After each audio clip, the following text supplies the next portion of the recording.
Hello Internet, Mike Byrne aka Magic Man here with another video. This time we're going to be taking a look for mainly more beginners or intermediate Final Fantasy TCG players. Some of you all-time pros will know everything that's in this video, but maybe one slipped by you and you could take a look and get some new ideas from it. In this series, we're going to be taking a look at weird interactions, responses, crazy combos, things that most of which probably wouldn't be executed in an actual game, or the build-up is just too insane, but they just look neat as hell.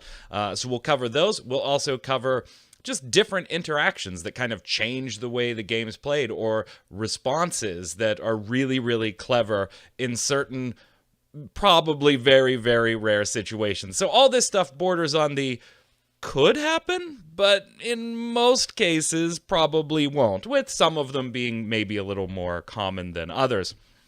Since this is our first video, we're going to focus on a few Opus VIII cards in particular that have been generating a lot of questions, concerns on interactions on Reddit, on Facebook, and in different groups. And some of these answers and interactions have already been covered, including answers on official forums. This is not a rulings video per se, but rulings may dabble in, some of the answers may dabble in the rulings territory. So let's get started, and let's take a look at our first Opus VIII card today, and that is Jake. Jake is a 4CP lightning forward with 8k power that has an ability text that reads, when a forward other than Jake enters the field, that forward gains 4000 power until the end of turn. He also has an action ability for dulling Jake. You can choose one forward and it gains haste until the end of the turn. Okay, so we can kind of see where this card is going, right? Throw down a forward, give it haste through Jake, and swing away at 4k buff on top of whatever its basic power is. So you might say, what's the weird interaction here, Mike? All right. It's not the action ability. That's pretty self-explanatory. Dull Jake, choose a forward, give that bad boy haste, and swing away. It's that first line that can be a little confusing, and we've seen other cards do this before to varying degrees of effectiveness. When a forward other than Jake enters your field, that forward gains 4k power until the end of turn. That's very easy to think, all right, I play Alua, she's 6k, now she's 10k for this turn. But that's not quite what happens. This isn't a field effect. This isn't Lulu in your backup line where all your lightning forwards gain 1000 power. Jake essentially puts an enter the field effect onto every forward you play now. And that could be good if it's going to resolve. The problem is, this now adds a trigger to every forward you play that can be responded to. Remember, when a forward other than Jake enters the field, do X. That's an enter the field effect. So now Alua, who has no enter the field effect, and she's a bad example for what we're going to talk about because of the shield, but any forward you play that doesn't have an enter the field effect now does. And so any forward you play, this opens up tons of response opportunity. You want to put down a forward that doesn't have an enter the field effect and has 7k power, hoping to jack it up to 11, dull Jake, and swing away? Great. If that resolves, perfect. However, because this is an enter the field effect on your forward that previously didn't have one, basically, your opponent does get a chance to respond. And they're going to be responding at the card's face value of power, not the 4k, because they're responding to the ability. Throw out a 7k forward, Jake is going to try to give it 4k on the stack, but if your opponent responds with something like a 3-drop Ramu to hit that active forward with 7k, they can kill it and break it before Jake's ability resolves. So it's kind of a weird situation. Great if you're going to be aggressive and it gets to resolve, but because of the way it's worded, in the words of an outdated meme, let's say, you get an enter the field effect, you get an enter the field effect, everybody gets an enter the field effect. So Be careful with this one. Along the same lines of power, let's take a look at Lava Spider. And this one, back when it was spoiled, created a bit of a discussion back and forth on how it actually interacts with other things as well. Lava Spider, when you attack, that attacking forward gets plus 3k. Great, fantastic. Now your 6s are swinging at 9. Now your 7s are swinging at 10. That's fantastic. But there's a few key words missing here that you need to be aware of. Those words are until end of turn. Because this buff only applies to attacking forwards, once the forward is no longer attacking, meaning after maybe a block was declared and both players let it go to damage resolution, anything like that, once the attack is over, that forward no longer has the 3k. So remember, be cautious with this one too. Great for trading up, right? You swing your 6 into a 9, and now if they block, you trade. But not so great in other situations where you swing with a 6, they block with a 6. And yeah, you take their 6 out because you had 9, and it's off the board. But as soon as that attack is fully resolved, your forward falls back to 6, has already taken 6k damage, and breaks. So again, be a little careful with this one. It's meant to trade up in most cases, or to be used with other cards, one of which we're going to talk about next, that can temporarily boost power to achieve other things. But don't go trying to run that Gilgamesh legend with this Lava Spider and get his trigger twice. Doesn't work that way. You don't get to attack twice with this one. He's got to have that 10k before. But we'll save that for the ruling videos other people do. This next combination or interaction is both sides. We're going to look at turn player and non-turn player.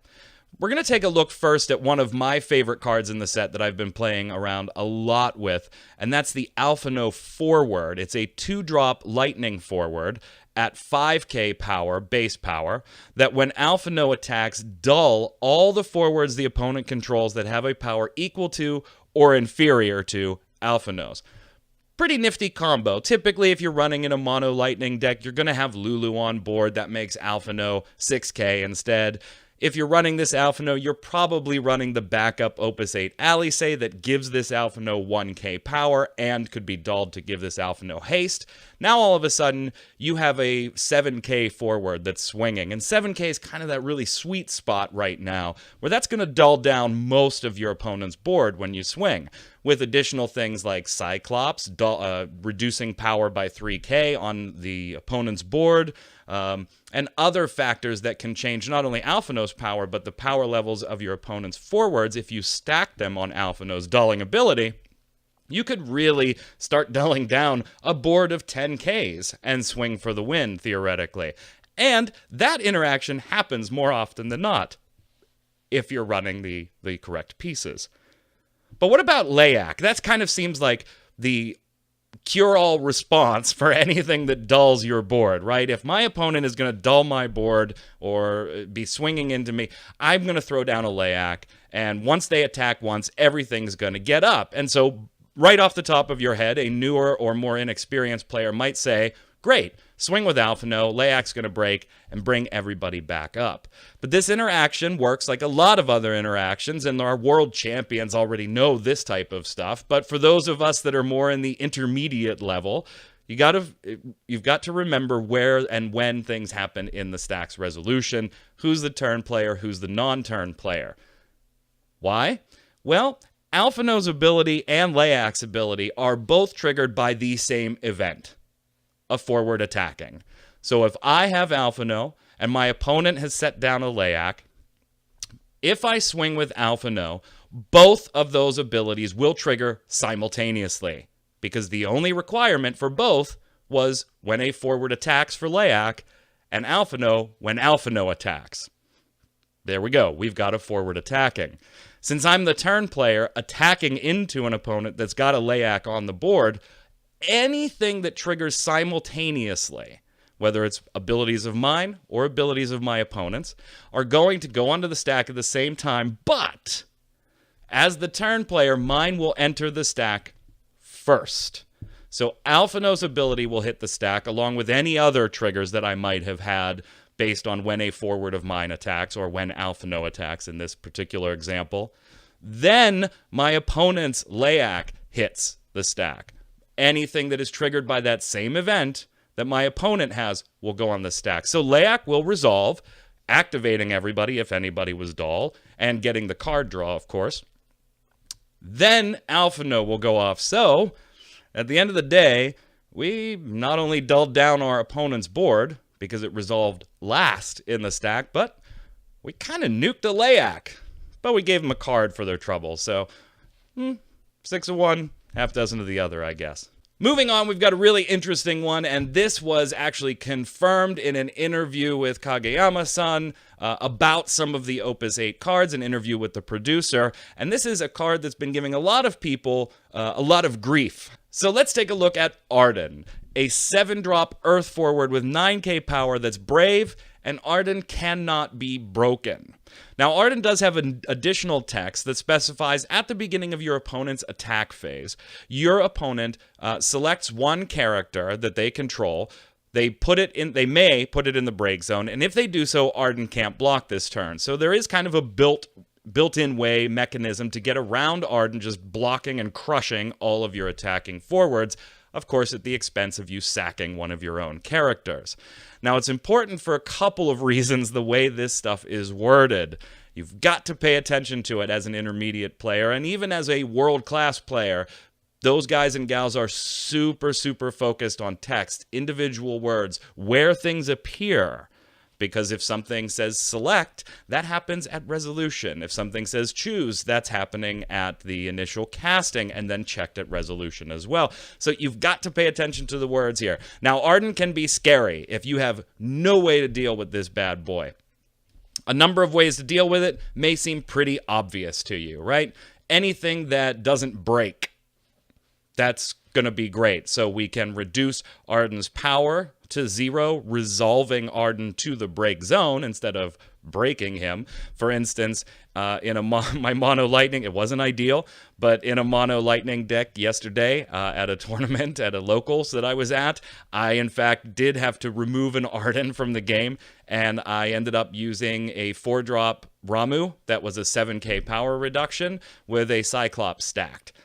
Not ideal by any stretch of the imagination. I mean, that's 7 CP that I would much rather spend somewhere else. But a 7k power reduction with a Cyclops reducing their board by another 3k, reduced Arden's power by 10k, and he's only 9k. So that resolved Arden to the break zone.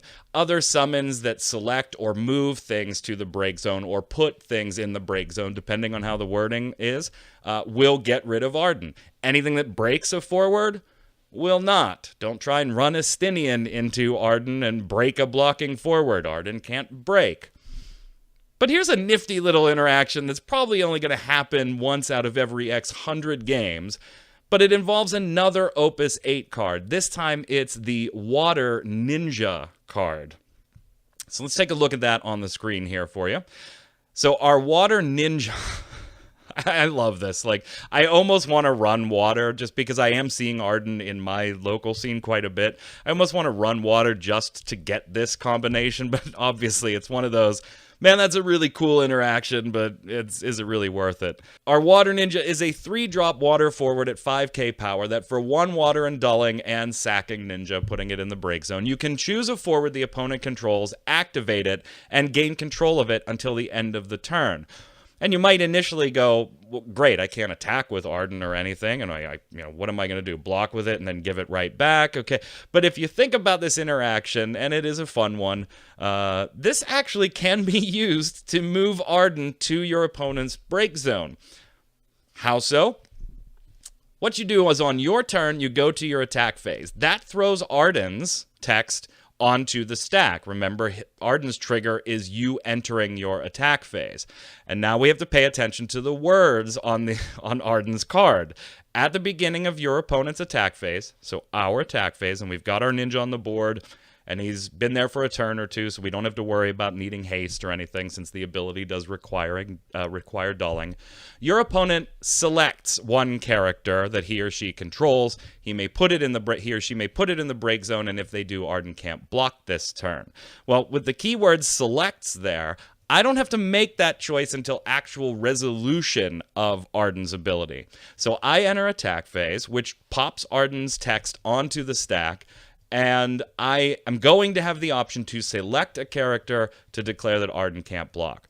In response to Arden's trigger there, his auto ability, if I use Ninja's ability for water, dulling, and sacking my Ninja, choosing Arden to activate and take control of till the end of turn, if I respond to Arden's ability with that, if Ninja resolves, Arden becomes mine, Arden's ability is still on my stack, I then select Arden, and again, because of the wording, put Arden in the break zone. Not break him or deal damage to him or anything like that.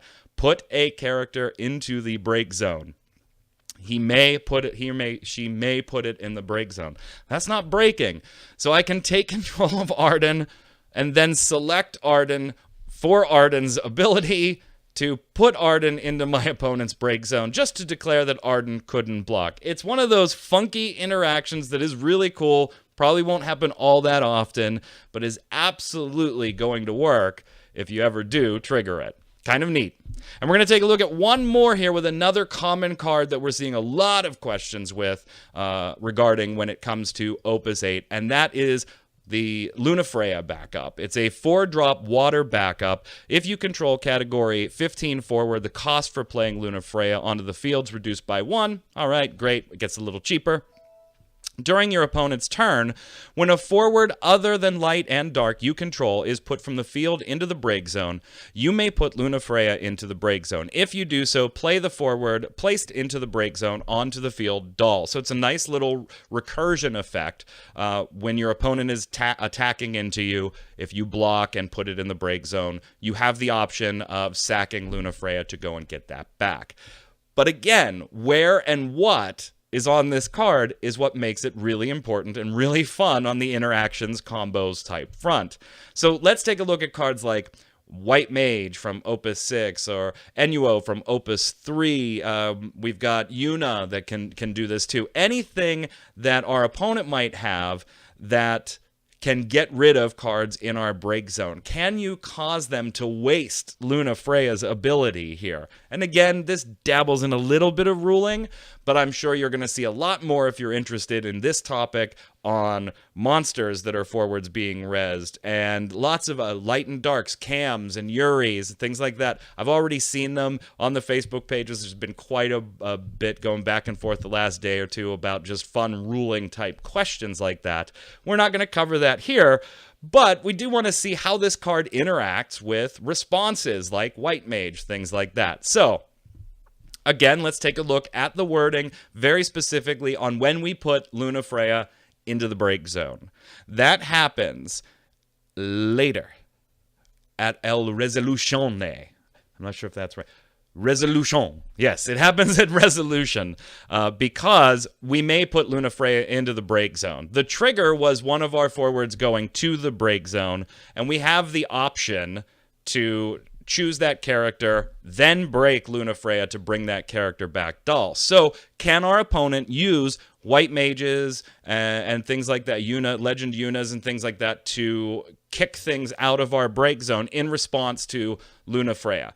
Yeah, sure. Your opponent can absolutely do that. You declare that you're going to use Luna Freya's ability.